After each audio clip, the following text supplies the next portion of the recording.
মেয়েদের সাথে কি হচ্ছে, এমন অনেক খারাপ ছোঁয়া, অস্বস্তিকর ছোঁয়া আমরা আমাদের ছোটবেলায় পেয়েছি, আপনারা আপনাদের ছোটবেলায় হয়তো পেয়েছেন।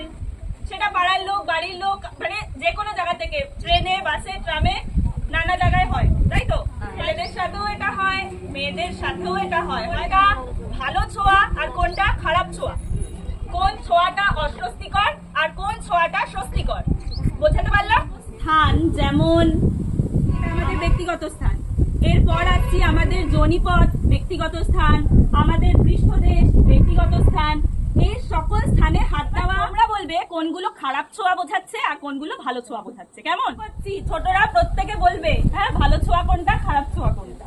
আচ্ছা বলো তো দেখি, এটা ভালো ছোঁয়া না খারাপ ছোঁয়া?